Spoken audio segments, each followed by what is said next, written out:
അല്ലയോ? ഇല്ല ടീച്ചറെ, ഞാൻ ഡ്രോയിങ് ടീച്ചറിനെ പറഞ്ഞു വിട്ട്. അയ്യോ എന്താ? ഓ എനിക്കിനി 2-3 ക്ലാസ്സുകൾ ഉണ്ടെങ്കിൽ പോഷനെല്ലാം തീരും ഓണ പരീക്ഷയ്ക്കുള്ള. അപ്പൊ പിന്നെ ബാക്കിയുള്ള പീരീഡ് ഇങ്ങനെ ഡ്രോയിങ്ങും ബിറ്റൊക്കെ ആയിട്ടങ്ങ് പോട്ടെ.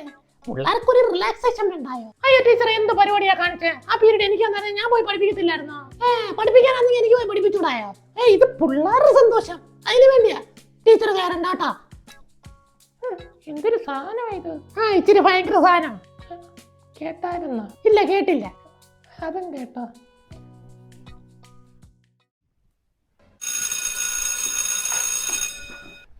അല്ല ഇന്ന് തിങ്കളാഴ്ച ഇല്ലയോ? ടീച്ചർ 3ാമത്തെ പീരീഡ് ക്ലാസ്സിലല്ലോ, പിന്നെ എവിടെ പോകുന്ന? ടീച്ചറെ ഹിന്ദി ടീച്ചർ വന്നില്ലല്ലോ. ടീച്ചറിന്റെ ക്ലാസ്സിൽ ഇപ്പൊ ഹിന്ദിയാ. ഞാൻ പോയി ക്ലാസ് എടുത്തിട്ട് വരാം. എന്റെ ക്ലാസ്സിലോ? പോവണ്ട. ആന്തോ ടീച്ചർ, ഞാൻ പോയി ക്ലാസ് എടുക്കട്ടെന്ന്. അല്ല ടീച്ചറിന് എന്റെ ക്ലാസ്സിൽ എപ്പോഴാ പീരീഡ്? എനിക്ക് ഉച്ച കഴിഞ്ഞുള്ള ഫസ്റ്റ് പീരീഡ്. എങ്കിൽ അപ്പൊ എടുത്താൽ മതി. അല്ലാതെ ഇപ്പൊ കയറി വന്നെങ്കിൽ ആ പീരീഡ് ഫ്രീ ആയിരിക്കണം. എന്താ പറ്റുവോ? അത് പറ്റത്തില്ല. ഉച്ച കഴിഞ്ഞുള്ള ഫസ്റ്റ് പീരീഡ് സമയം തോനെയുള്ളേ, അതുകൊണ്ട് അത് കളയാൻ പറ്റത്തില്ല. അങ്ങനെയാണെങ്കിൽ ഈ പീരീഡ് എടുക്കണ്ട. ഫ്രീ എന്ന് കേട്ടാ അപ്പൊ ചാടിപ്പോയിക്കണം പിള്ളേരെ വെറുപ്പിക്കാനായിട്ട്. അവിടെ അങ്ങനെ ഇരിക്കും ടീച്ചറെ. എന്റെ ക്ലാസ്സിൽ പോകണ്ട, ഞാൻ പറഞ്ഞേ. അങ്ങനെ ഞാൻ വേറെ ക്ലാസ്സിൽ പോയിക്കോളാം. പോയിക്കോ